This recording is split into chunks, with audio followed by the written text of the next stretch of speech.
Welcome to Freedom with Adam Riojas. His goal is not only to inspire you to receive everything God has for you, but to go out into the world and make disciples of all nations. And now, here's your host, Adam Riojas. Woo-hoo! Thank you for tuning in with Freedom with Adam Riojas. We are so excited today for today's show. Hawaii, aloha, San Diego, what's up? To rest on our laurels and everything. We got a lot of work to do. My name is Armen. I'm a husband. I'm a dad. I'm a Navy veteran. I love making homemade jams and preserves. I'm just a regular guy. I'm renting my house, trying to make ends meet here in a state where things are absolutely just going from bad to worse. And I really care about the families who are out here who are suffering. We're barely able to make ends meet. We're putting their kids through schools that are absolutely failing. When jobs are fleeing the state, people are fleeing the state. This beautiful state that has been so great for so long, where nobody wants to live here anymore. And my campaign is it's about the bread and butter stuff, which we're failing. It's about cost of living. It's about education. It's about jobs. It's about public safety, the stuff that matters to everyday people and families. It doesn't matter. These are not Democrat issues. These are not Republican issues. These are American issues, and that's what I'm running on. That's awesome. I love that you said this isn't Republican or Democrat issues. This is American issues. So, that's a great way to start this interview. Tell us a little bit about your military background. Sure. So I graduated from the University of Kansas through ROTC. And I went into the Navy, got commissioned as an ensign. I flew I flew aircraft. I was a naval flight officer. My primary aircraft was the E-2C Hawkeye. You can look it up. Now there's the E-2D version. Amazing airplane. So I was like a mission commander in the air, like a battle management sort of thing. So you're talking on the radios, you're finding other aircraft, you're finding ships, you're controlling things. So I did that. I went through the test pilot school. I had a lot of different jobs. I spent about 10 years actually doing program management. So I'm like leading teams of people, 9-figure budgets. We're delivering systems and capabilities to the warfighter. We're going through requirement. All this kind of stuff, which is kind of boring to talk about.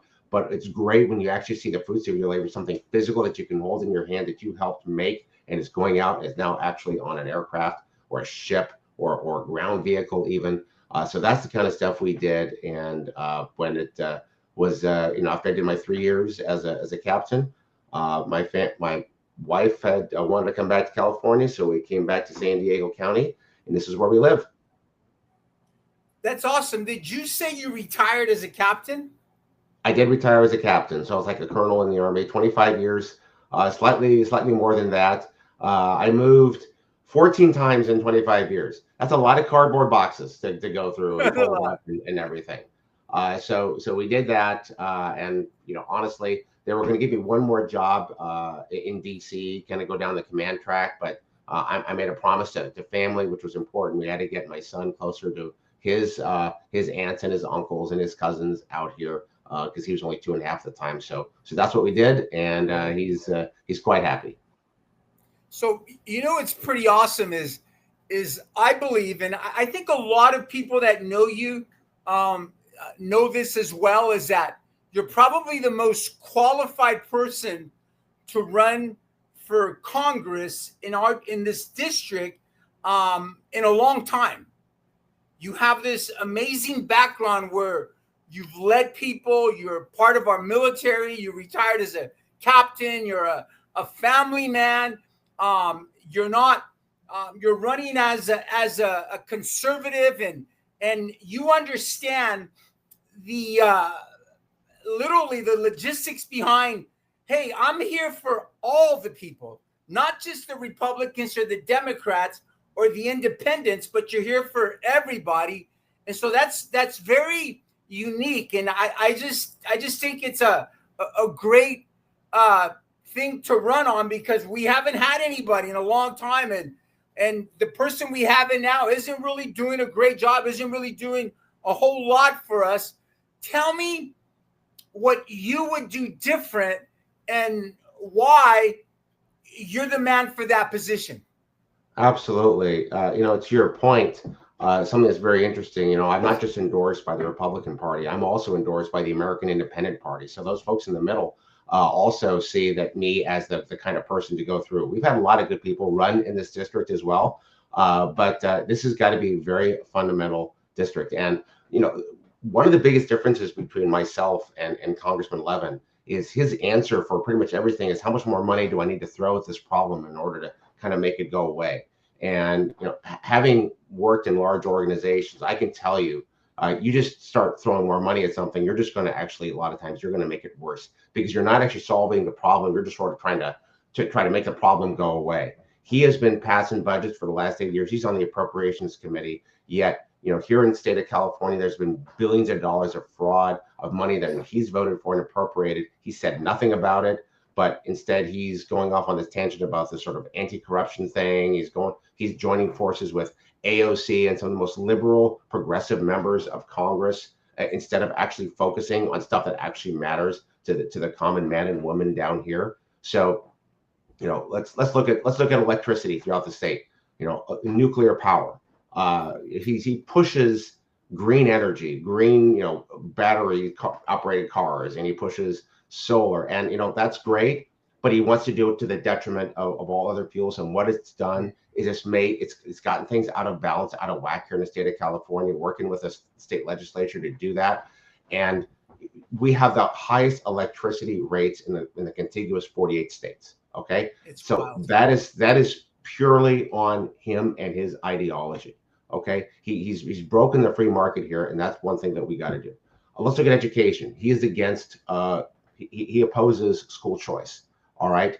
In a state where it's really expensive, where, you know, public school enrollment is dropping like a rock, and private school and homeschooling is increasing rather rapidly. You know, it's great on the surface, but under the surface, it means that a lot of families who can't afford to take their kids out of a failing school are stuck in that school system. He wants to continue to imprison them, probably because, you know, woke indoctrination or, you know, teachers unions and those things, which are, again, you know, anti-competitive and don't serve our kids properly. He said nothing about any of that. So he's on the wrong side of that issue. Again, that's anti-free market electricity, anti-free market education, and then public safety. All right. He is not supported federal law enforcement. He is not supported, you know, immigration, enforcement. You know, my parents, my mother was an immigrant. My grandfather was an immigrant, grandmother, father-in-law. They all came to this country the right way to do things. I think it's great. I would love to see more people come to this country and live. It is an awesome thing to be able to say, I am an American citizen. Okay. And some of those first generation immigrants are the ones who are really, when you talk to them, how much they love this country and espouse American values.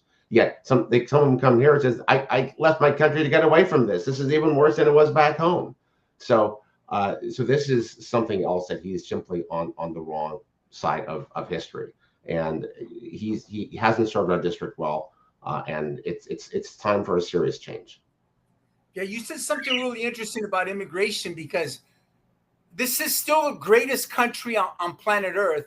And that's why we have an immigration problem, because the gates were open in our last administration. They poured in, but people don't realize you're still coming in. You obviously believe that this is a great country, a country where you can still make it, you can still dream big and still do well. And that's why people are coming. This is the greatest country. And I believe just the borders were open. When they were open, people were just flooding in. And it wasn't because we were worse than they. A lot of people that come in will say that. But you fled because you were oppressed. You fled because your dreams were being fulfilled. And you know, this is the only country that does it. And so I like that. I'm even going to say, praise God for that, because I understand and I get it. You think even these people that come in would be more grateful to be in this great country.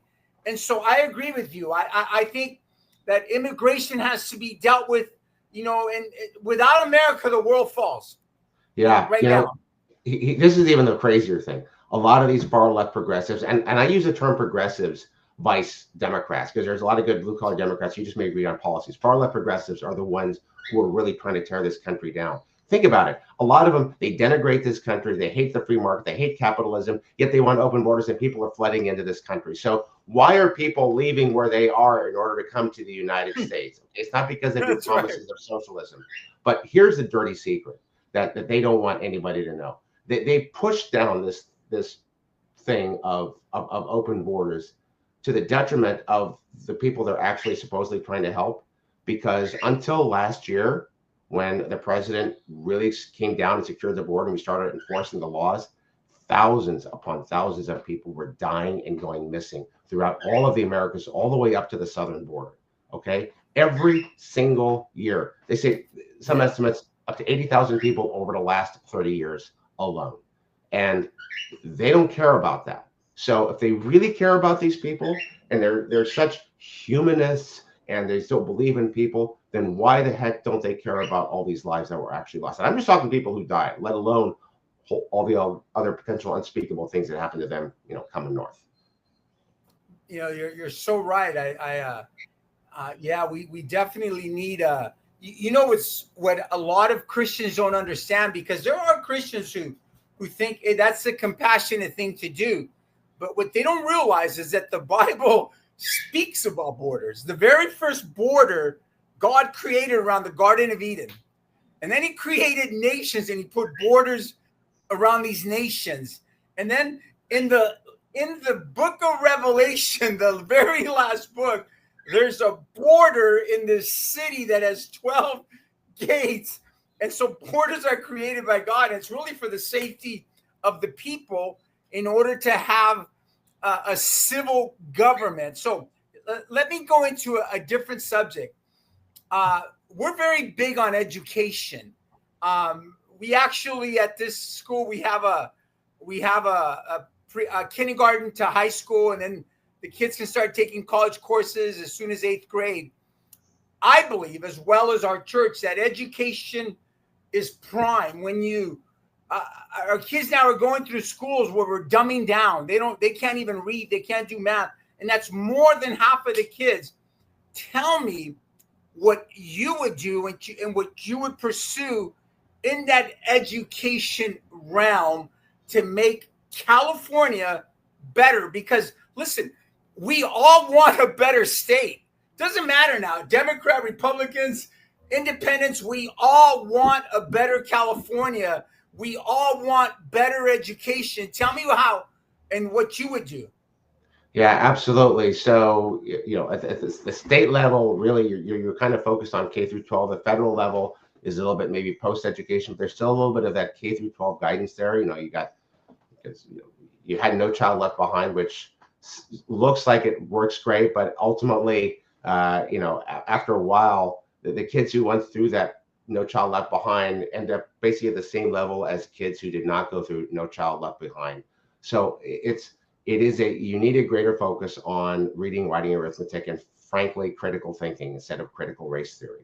Mm. And the big problem with education, and to your point about standards are getting dumbed down. These kids aren't being taught as well, and they're because you're not holding them accountable. All right, but it's not just teachers, that's not just administrators, it's also parents. A lot of parents need to be more involved in their kids' education, but a lot of them can't. Why? Like we just talked about, the state is so expensive. They're busy trying to work 2 jobs to support their family and everything, and they aren't paying attention to what's happening to their kids in school. So it's really it's a triad. It's all 3 parts of that problem that we got to talk about. But at the federal level, one of the things that I want to do is, in the last cycle, you remember how President Biden started throwing a bunch of loan forgiveness out there to get people off of their student loans. Yeah. He had no right to do that, and it really almost kind of broke the system. If the federal government wants to be involved in education, especially after kids graduate, then we need to get a better return on our investment. And there is a win-win way of actually doing this. We moved the student loan program into the Small Business Administration, which I think was a great move. The next thing we need to do is we need to, like I went through ROTC, like I mentioned. Okay, let's say, yay, verily, You want to go to school, you want a student loan, all right, we need more engineers, we need more HR specialists, we need more mathematicians or physicists or chemists. We need more people who are capable of doing advanced manufacturing or artisans of that nature. You want to go and get a degree or a certification like that? Sure, we'll loan you money to go do that. You go get that degree. Now, after you graduate and finish successfully, you're going to come and work in, say, supporting the government, say DOD, Department of Defense, or transportation, or supporting, us. Just like I went into the military. Now you're using your skill sets that we paid for. You're going there. You're learning what it means to be a public servant, a civil servant. You serve for a while, and then maybe after a while, if you did really well, just like me, the loan is forgiven. Everybody wins. We get value out of that individual. That individual now has a, had that loan paid off, has a skill set they can actually apply instead of going out and getting these degrees that are useless to them, and they end up going working somewhere where they have a degree, but their degree isn't really helping them. That building that connectivity is what we need in our economy right now, because we are not producing the kind of quality graduates that we need in our high-tech society. We are way short on cybersecurity engineers. We are way short on people who can do artificial intelligence. We are way short on people who can do advanced manufacturing and build things. Manufacturing is also a national security issue. So pulling that all back in, bringing all that together, I think is something that I can get a lot of folks on the other side to buy off on. And that's one of my priorities. Love it. So here's another question. You talked a little bit about electricity and how we do have the highest, not only do we have the highest electricity, we have the highest oil, the oil prices, we have the highest home prices, we have the highest inflation, everything absolutely at the top of everything. How could you help as a congressman? And, I've heard one of the guys that's running for, who's got past the primary, running for governor, and both of them for a little bit, both candidates were talking about reducing our oil prices and literally just allowing the wells that are already dug just to continue to function and just turning them on for oil. How does a congressman, and hopefully you get in that position, I'm believing you are, how does a congressman help or push, hey, we have oil, we have more oil than probably any country on planet Earth. How do we get to that point where we are independent? Because right now prices are dropping because of the Hormuz is open now because of the new agreement that President Donald J. Trump just was able to put together with Iran. But how do we become, as a state, independent from the rest of the nation and world, really, with all the oil we have? Well, a part of it, honestly, at the state level, if you go back 30 years or so, we had about 43 or so refineries in the state. We're down to like 13. In the next couple of years, we're probably going to be down to 11. Chevron actually just left the state. They abandoned an entire $1 billion facility. They said, we're done with it. Because the state has made it impossible for them to actually operate and make money. We produce in the state of California enough oil, and we had enough refinery capacity to actually make our own gas.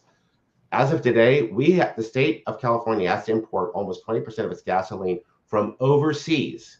It comes from overseas into California for us to put into our cars. Almost 90% of the natural gas comes from out of state as well. So we have plenty of energy to actually go out and produce. So part of it is actually getting some Republicans into the state legislature, which we're all going to work together to try to do. But from a federal perspective, there's regulation and there's statutory things that we can do to perhaps force some of the states to back off or override some of these kinds of laws that make it very hard for it to operate. Because, again, as you kind of alluded to, energy production is a national security issue. All told, if you put everything together, just in a stovepipe, we produce enough energy to support ourselves and export to the rest of the world. But we have to import energy because of some of the laws that we actually have, and it has to do with maritime shipping. It also has to do with pipelines that are built or not built and going to the right place. So all of that kind of stuff, that energy infrastructure is very, very important. If we can do that and continue to pull energy out of the ground, because as you say, we actually have enough wells. We just need to build more wells to take care of the ones that are kind of going away. We can export a lot more liquid natural gas to Europe to break them from Russia. We can export more oil and energy to Japan. Hell's teeth. We could even export energy to China if we wanted to. So China wouldn't have to buy it from Iran. All right. You know, if they're going to get the oil anyway, we might as well get the money for it. So you got to think about it in aspects like that. And who knows, something good might actually come out of it. Maybe not. I don't know. But that is the kind of thinking that we need at the federal level. It's not the kind of thing that we need like during COVID, when you remember the oil was less than $20 a barrel. And President Trump wanted to, hey, let's fill up the strategic petroleum reserve. Okay, let's fill up all the gas. Less than $20 a barrel. And Democrats in Congress said, no, we're not going to do that. And instead, Joe Biden just started emptied out 40% of it to try to lower prices when there really wasn't a supply issue. And a lot of that oil just got sold to China, like we just talked about. That is a major disconnect in terms of how one side thinks in terms of a national security posture, and another side thinks in more of, you know, what can we do to maybe feel good about ourselves. So we are in a place right now in California where we're just tired of all the madness.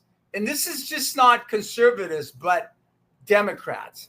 And again, liberals. Just, we want our state to function in a way where California can be affordable again. So what are some of the steps that you could take as a congressman to help with the stability of our growing inflation and just it's madness right now? What are some of the steps that you could do to make it affordable, to make it more livable here in California, especially in our district here? Well, one of the things that we have to do in Congress is be not just responsible, we have to be accountable for our actions, for the money that we appropriate and vote out and go out. It's everything. When I was in the Navy, when I told you about program management, and I, was managing a 9-figure budget, $100 billion portfolio, I found places where we were spending money unnecessarily or doing the same thing 2, 3, 4 times. And I stopped spending we saved taxpayers millions and millions of dollars. And we didn't cut programs, we didn't cut services, we didn't cut jobs. We just did things differently, and we were a lot more efficient. At the very least, we got to do that in Congress, because there's a lot of money that's just being wasted. And when you spend a lot of money unnecessarily, hundreds of billions of dollars every year, that money has to be borrowed. If you borrow more money, your interest rates go up. So just being responsible with a budget, if we can just get our deficit down and ultimately balance our budget, that would have such a huge positive impact on the consumer in terms of lower interest rates and maybe even lower taxes. Higher taxes today at every level of government, from city all the way to federal. If there's somebody's calling out for higher taxes, it's because they're just being lazy. They're being lazy about, well, we didn't do a very good job, so we need to pull in more money. No, that's ridiculous. We're talking about wealth taxes. We're talking about asset seizures. We're talking about taxing vacant property. We're talking about, higher gas taxes. We're talking about road user taxes. We're talking about every conceivable tax you can possibly think of, because politicians are lazy and they don't actually go and do, sharpen the pencil and start cutting spending where it's not being useful, and stop punishing the taxpayer for not being good at managing money. Yeah, we have to be the most taxed people in the whole nation. We get taxed for almost, I remember they were trying to tax us for the air we breathe, the miles that we drive in our car, and I think they're still trying to work on those things. But most of us, if not all of us, really want change. And I believe, and I think that we're all of the same mindset right now, that, hey, we don't care if you're a Democrat or a Republican. We just want change. We want our state back. We want to stop all this taxation without representation, and we need help. And so, Armen, we're hoping that you're the man for that. We got a couple of minutes, so I want to close out with, first, if someone wants to get involved and help and give money or help with the campaign, how can they reach you, and how can they be part of this movement that God has obviously put you in? Sure. There's a lot of different ways to do it. First of all, the website is kurdianforcongress.com. You can reach out. There's a place where you can put in your name and email address, and we'll connect you through, you'll start getting our regular communications. I'm on Instagram at Kurdian for Congress as well, and also on Facebook. You can reach out through there as well. If you want to, volunteer, support, learn more, or heck, I would, if you want to send me $25 contribution, you watch this right now and you really like me, I think that would be terrific, because just as I was a good steward of your taxpayer dollars as a taxpayer, I'm going to be a very good steward of campaign contributions as well. We're going to focus it and place it where it is most effective, where it's going to get us votes. We're not just going to go spend a bunch of money at a bunch of silly swag that looks really nice and looks really fun, but doesn't actually move the needle. So that's the thing that we're going to do. And we're going to work really hard on voter education and getting those folks in the middle to come out and vote. We've got to get Republicans to turn out. We've got to get the independents to actually turn out. That's what we're going to focus on, getting people to get out and vote, because, in the last midterm, it was only about a 54% turnout. Can you just imagine if we just had a 5% greater turnout for good, Republicans, Christians, evangelicals, people who care about their lives? If we just get them to vote in the same numbers that we do in a presidential year, we could solve so many problems so quickly. It would be a massive red wave in California.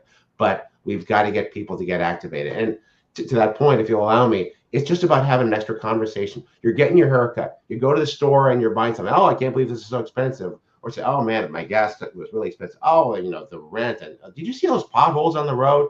Just have those conversations, those little bitty points of agreement, and you start finding folks will agree with you and says, oh yeah, I know this great guy's running for Congress, or he's running for city council. He really wants to focus his school board. This guy's going for school board. This lady, I really like what she had to say. You should really look into it and lead the conversation into that. And that is how you do it. It's just that little subtle word of mouth, and just sort of nudge that conversation into that direction. And that is how we will ultimately win. I love it. So I'm going to play advocate right now, and then we'll close with this. Hypothetically, I'm a Democrat. I know everything is high. I know we're the most taxed. I know it's really hard for me to rent an apartment. I know food is expensive. I can't hardly go anywhere because of gas. I'm struggling, but I'm still going to vote Democrat. Change my mind. Absolutely. So y'all have been voting for these people in the state legislature with a supermajority. Your jobs are leaving the state. Big labor, you support big labor. They are getting crushed in this state. Manufacturing is fleeing this state. We have the highest unemployment of any state in the country, and people are fleeing this state.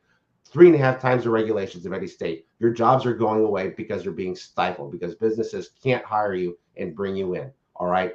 You want to send your kids through school. You want to have put a roof over your head. You need a good job. All right. We don't need to invest billions of dollars. We need to make it easier for people to actually go out and get hired. You've been voting for these folks forever. All right. Are you actually okay with, boys going into the girls' locker room? Are you actually okay with your kids not being prepared and going through high school? Maybe you're in a good school district. Maybe you're not. All right. I don't care whether you're Democrat or Republican. You all want the same thing. All right. You're being taxed to death. You can't save for your retirement. Okay. And we keep coming back to you for more and more and more. A lot of you can't afford to buy a house. You're renting a home. You want to buy a home? We got to make things less expensive. All right. Keep voting the same way. It's not going to get any better. It's time to vote different. It's time to think a little bit different. Okay. I care about individuals. I'm the least important person in this race. Everyone else who lives in this district is more important than I am. I'm just going to be the one who's going to be out there doing it, because I want to go up there for you. Because I guarantee you, if I get elected, I'm going to miss more time with my family. I'm probably going to make less money, and my life is going to be a lot more complicated and challenging. But I'm willing to do that for everybody else.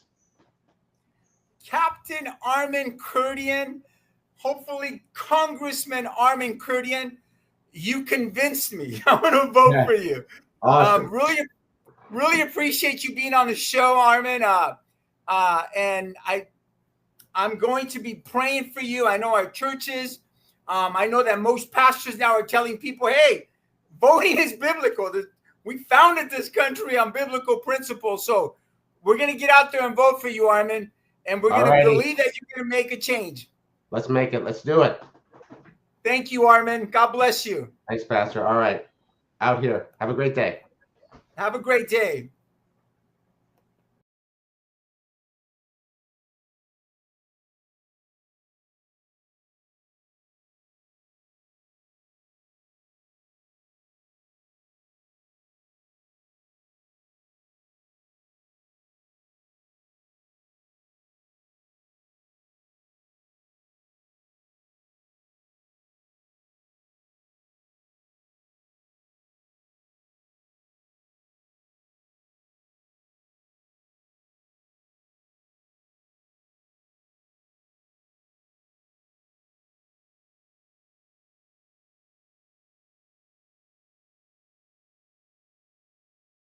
Out into the world and make disciples of all nations.